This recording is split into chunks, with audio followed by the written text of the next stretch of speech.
نحمده ونصلي على رسوله الكريم اما بعد اعوذ باللہ من الشیطان الرجیم بسم اللہ الرحمن الرحیم ونزعنا ما في صدورهم من غل تجري من تحتهم الانہار وقالوا الحمد لله الذي هدانا لهذا وما كنا لنهتدي لولا ان هدانا الله لقد جاءت رسل ربنا بالحق ونودوا ان تلكم الجنة اورثتموها بما كنتم تعملون۔ ہم نکال لیں گے جو کچھ جنتیوں کے سینے میں ہوگی ایک دوسرے کی ناراضگی، اور ان کے محلات کے نیچے سے نہریں چلتی ہوں گی، کہیں گے ساری تعریفیں اس اللہ کے لیے ہیں جس نے ہمیں سیدھے راستے کی رہنمائی فرمائی۔ ہم نہیں ہدایت پانے والے تھے اگر اللہ ہمیں ہدایت نہ دیتا۔ ہمارے پاس رسول ہمارے رب کے حق لے کر آئے ہیں، ان کو آواز دی جائے گی یہی تمہاری جنت ہے جس کے تم وارث بنائے گئے ان اعمال کے سبب جو تم دنیا میں کرتے رہے۔ پچھلی آیت میں اللہ تعالیٰ نے ایمان والوں کا تذکرہ فرمایا۔ ایمان اور اعمال صالحہ سے مراد سنت زندگی ہے۔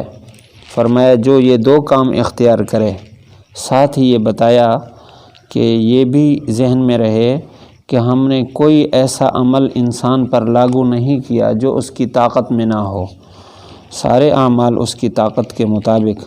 فرمایا یہ لوگ جنتی ہیں جس میں ہمیشہ رہیں گے۔ اب جنت میں کیا کیا انعامات ہوں گے ان کے لیے، آگے ان کا تذکرہ ہے۔ سب سے پہلی بات وَنَزَعْنَا مَا فِي صُدُورِهِم مِّن غِلٍّ، یہ جو غل کا لفظ ہے یہ روایت میں تین طرح آیا ہے، غل بھی، غل بھی اور غل بھی۔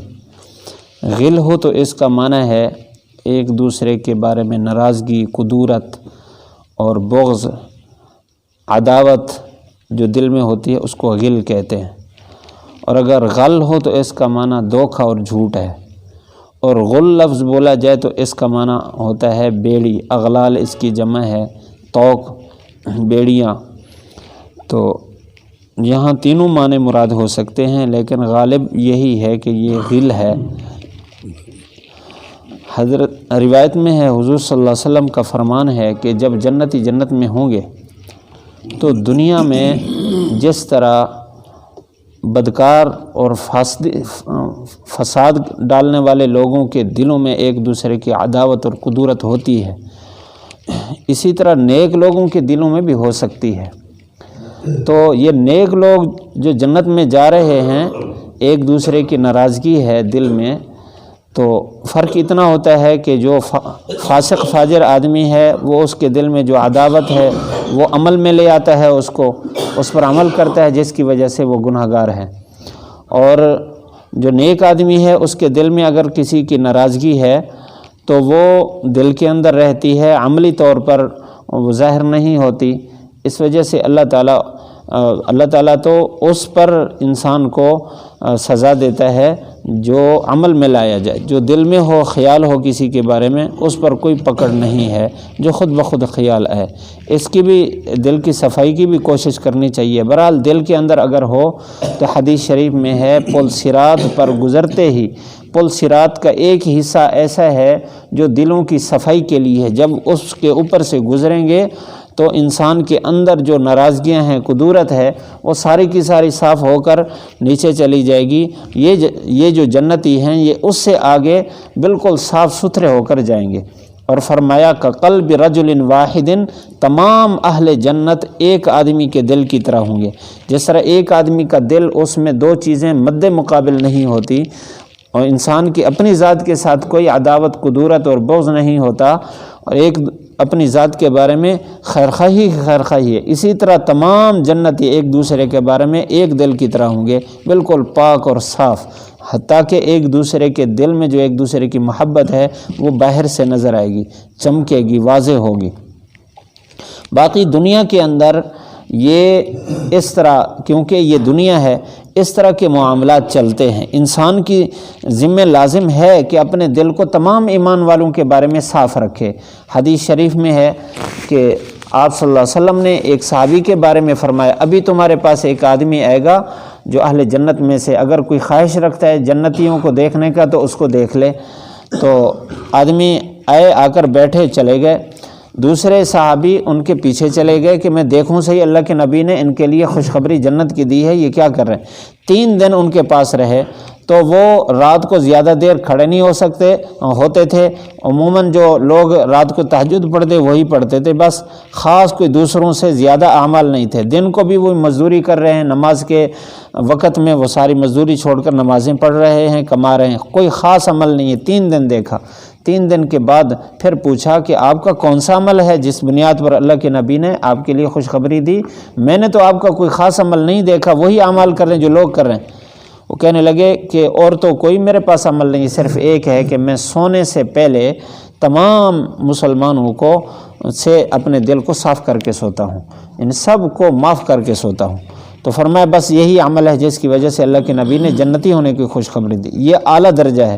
اگر کسی کی ناراضگی دل میں ہو تو یہ اس کے لیے، کیونکہ یہ انسان ہے، فطرت میں ہے، تو یہ اس کے لیے اعمال میں یا اس کے مراتب میں کمزوری کی دلیل نہیں۔ خود حضرت علی رضی اللہ تعالی عنہ کا یہ قول موجود ہے حدیث شریف میں، فرمایا کہ میں حضرت عثمان، حضرت طلحہ، حضرت زبیر رضی اللہ تعالی عنہم کے بارے میں دنیا میں ہماری ایک دوسرے کے ساتھ رنجشیں چلتی رہیں، لیکن جب ہم جنت میں جائیں گے تو اس وقت ہمارے دل ایک دوسرے سے ایسے صاف ہوں گے کہ بالکل اس میں کوئی چیز نہیں ہوگی۔ آپس میں محبتیں بھی تھیں، رنجشیں بھی ہوتی تھیں۔ یہ چاروں صحابہ وہ ہیں جو 10 مبشرہ میں شامل ہیں۔ حضرت علی رضی اللہ تعالیٰ عنہ، حضرت عثمان رضی اللہ تعالیٰ عنہ، یہ تو خلفاء راشدین میں سے ہیں۔ اس کے علاوہ حضرت طلحہ، حضرت زبیر رضی اللہ تعالیٰ عنہما، یہ 10 مبشرہ میں سے جن کے بارے میں اللہ کے نبی نے دنیا میں جنت کی ان کو خوشخبری سنائی ہے، اور یقینی طور پر انہوں نے جنت میں جانا ہے۔ لیکن یہ بات اللہ تعالیٰ نے یہاں بھی فرما دی کہ ان کے سینوں سے ہم سارا کچھ نکال دیں گے، تجری من تحتہم الانہار، کہ وہ جب جنت میں داخل ہوں گے ان کے نیچے نہریں چلیں گی۔ یہ ان کی خوبصورتی کا تذکرہ ہے۔ نہریں 4 ہیں جس کا تذکرہ دوسری جگہ ہے۔ تو اس کے بعد فرمایا جب جنت میں داخل ہوں گے، وقالوا الحمد للہ الذی ہدانا لہذا، کہیں گے ساری تعریفیں اس اللہ کے لیے ہیں جس نے ہمیں اس جنت تک پہنچنے کی رہنمائی فرمائی۔ اور وما كنا لنهتدي لولا ان هدانا اللہ، اگر اللہ ہماری رہنمائی نہ کرتا تو ہم ہرگز اس تک نہ پہنچتے۔ یہ جو ہدایت ہے یہ بھی اللہ تعالیٰ کا انعام ہے، اور سب سے بڑا انعام ہے۔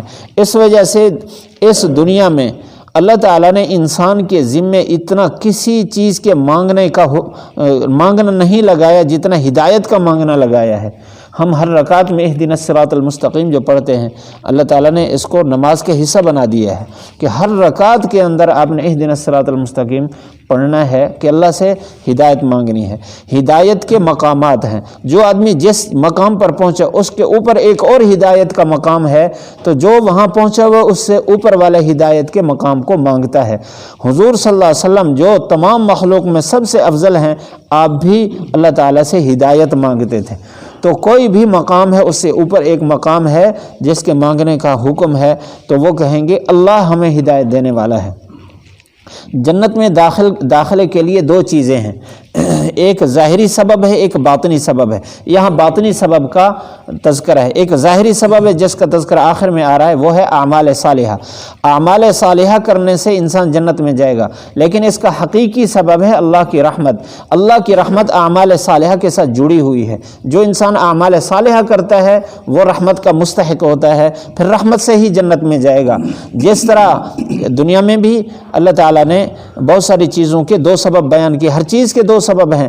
اب بظاہر یہ جو بادل ہیں اس کے گرجنے کا سبب جو سائنسدان بیان کرتے ہیں کہ یہ بادل جب پانی سے بھر جاتے ہیں تو ایک دوسرے سے ٹکراتے ہیں، جیسے بجلی پیدا ہوتی ہے، آواز نکلتی ہے۔